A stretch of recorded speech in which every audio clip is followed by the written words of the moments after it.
Hey everyone, this is Allie with Cruise Blog. Welcome back. I'm so happy to be back today and talking about everything you guys should know before you step foot on a cruise.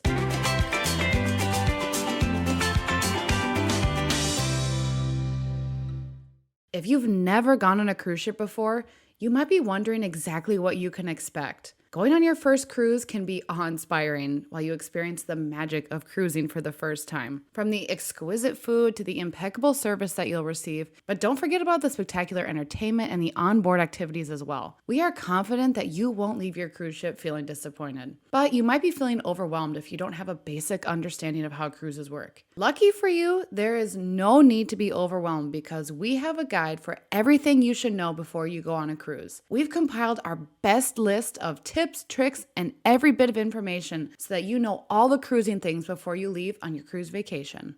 First up is the endless food. As a kid on my very first cruise, I was enamored by how much food was available. Even better, pretty much everything is unlimited, so there's really no limit to how much delicious food you can enjoy on your cruise. I remember going back and back for more and more ice cream cones on the pool deck. I felt like I was in heaven. To start, almost every cruise ship has a standard buffet that serves breakfast, lunch, and dinner. But this isn't your typical buffet. You'll find an excellent selection of food that ranges from burgers and fries to authentic Indian curry. There's also normally a main dining room where you can dine each night for a 3-course meal. This is included with your cruise fare, so don't miss out. You can order as much as you'd like on the menu every single night. Most of the time, this menu includes some highly anticipated options such as lobster tail and prime rib. Also, don't feel embarrassed about ordering multiple appetizers or desserts because you can try a little bit of everything. The servers actually expect that you'll want to try a variety of things on the menu. So we normally like to order multiple options and then we try everything on the table to see what our favorite items are every single night. If you cruise with Norwegian Cruise Line, you'll be able to eat dinner whenever you want in the main dining room. Other cruise lines have a more traditional approach with an early and a late seating. In that case, you can eat at the same table every night with the same servers, which is really nice because then they get to know you and you get to know them. They start to know your preferences, what you like to drink every night, and you really create a nice relationship on board. So definitely don't miss out on that. The main dining room will also usually serve a sit-down breakfast with items that you might not always find in the buffet. For example, my husband loves on Royal Caribbean that they have a lox and bagel board, and I really love the breakfast burritos in the dining room for breakfast. Most cruise ships have other cafes included as well with complimentary foods such as pizza, sandwiches, baked goods, and pastries. You certainly won't be going hungry. The next thing you should know about is specialty dining. While your cruise fare includes all meals, you can also opt to enhance your cruising experience by dining at a specialty restaurant. These restaurants normally charge a flat rate and they offer top-notch menu items. If you love steak in the main dining room, you will die for the tenderness of the steak offered in the specialty restaurant. In my experience, specialty restaurants operate under an all-you-can-eat structure, but that might not be the case for everything. And don't get us wrong, the food on board your cruise will still be delicious and plentiful if you don't dine in specialty dining. But in the specialty restaurants, you can normally find longtime cruisers who have grown to appreciate the change of pace from the main dining room and the high quality of food that's offered. The specialty restaurants are also a really nice option if you're celebrating something special or you want a romantic night away. These restaurants require reservations though, so be sure to plan ahead as much as you can. We like to scope out a night in the dining room that doesn't really appeal to us on the menu, and then we head to the specialty restaurants on that night. The next thing you should know about is expecting to receive excellent service. Cruises are known for providing excellent service to their guests. You'll be feeling like royalty when you cruise, with servers and workers wanting to ensure that you're pleased with every single aspect of your experience. If you have any issues or questions, don't be afraid to inquire with a crew member. In our experiences, they've always gone above and beyond to make sure that they can accommodate any requests that we have. They want you to have an amazing vacation, so they'll do just about anything in their power to make you happy. And this also goes for the service in the dining room. Culturally, some cruisers prefer a very slow dinner, while others want to be in and out quickly. So whichever you prefer, just communicate that to your server and they will do certainly anything they can to accommodate your request. Also, if you want something that isn't on the menu, feel free to request that in the dining room. While it's not a guarantee, sometimes the head waiter can pull some strings and get you a personalized dish. And as such, if your budget allows, bring some extra cash to tip the servers and crew members that go that extra mile for you. And that leads into our next point about cruising, is understanding how gratuities work. Most first-time cruisers are kind of confused about how the gratuities work on board. And while these are completely optional, They are somewhat expected. Each day of your cruise, you'll be charged a gratuity rate on a per person basis depending on your stateroom. Most of the time, you can expect to spend anywhere between $15 to $20 per day per person. You typically have the option you can prepay these before you board the ship. If you have any onboard credit, though, you can use that credit towards your gratuities as well.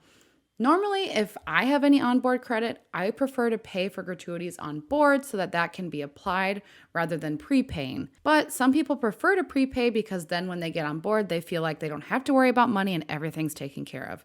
This just comes down to personal preference. But since gratuities technically are optional, you can change the amount that's charged each day.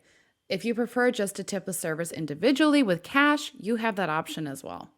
Most of the time, though, everyone sticks to the prepaid and recommended amount that's charged each day. If you receive excellent service, though, elsewhere and you want to recognize a crew member, it's not uncommon to tip cash at the end of the cruise to the workers that you want to recognize individually. Next up is understanding that the pool deck will be busy. If you're cruising somewhere warm and sunny, you can find the pool deck probably to be pretty busy, especially on sea days.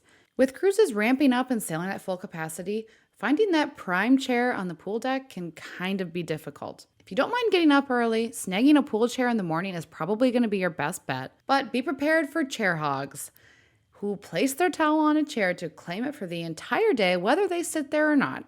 Most cruise lines do have rules against this, but I have never seen it enforced, and I do think it's pretty rare that it's enforced. So just be prepared for the pool deck to be busy throughout your cruise. This is a central location for pools, hot tub, lounge chairs, pool bars, and many activities. There's often a live band that performs on the pool deck, or you'll find movies that are playing on a big screen. Be sure to check if your cruise ship has an adult-only pool area as well. Most of the time, this is a better spot to find lounge chairs and spend your day relaxing. This is an especially great tip if you have a sailing full of families. The next thing you should know about is looking into onboard packages.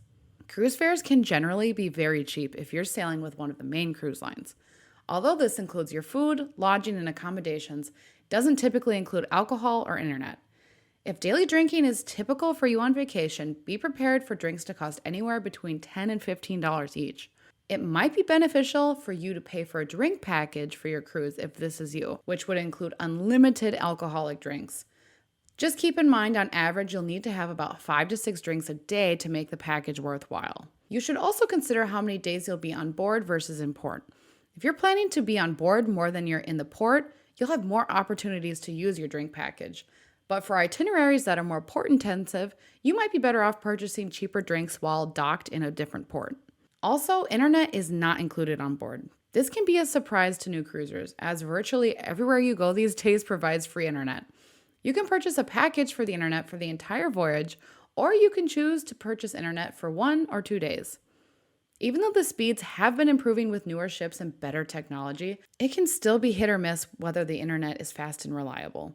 I've had pretty good luck with internet being reliable, but I've also cruised recently where the internet was down for multiple days and I was not able to work remotely as I planned. For internet or drinks, you might want to look into purchasing one of these onboard packages. These are meant to save you money, especially if you don't want to feel nickel and dimed on your vacation with every purchase you make on board. The next thing you should know about is expecting spectacular entertainment. You will love all the entertainment available on board when you cruise. Regardless of the cruise line, you can expect to be wowed with incredible entertainment. Some of the newer and bigger ships even offer full-length Broadway musicals or Cirque du Soleil shows. You can expect to find live music, comedians, acrobats, magicians, singers, and dancers performing throughout your cruise. You name it, you'll probably find it on a cruise. Depending on the cruise line, some cruise ships have specialty shows, such as diving shows, drone light shows, and ice skating performances. Nearly all of the entertainment on board is included with your cruise fare, so do not miss out on these incredible shows. That's all we have for today. If you like this video, be sure to like and subscribe to our channel so you can get alerted when there's more awesome content coming out. Until then, happy cruising, everyone.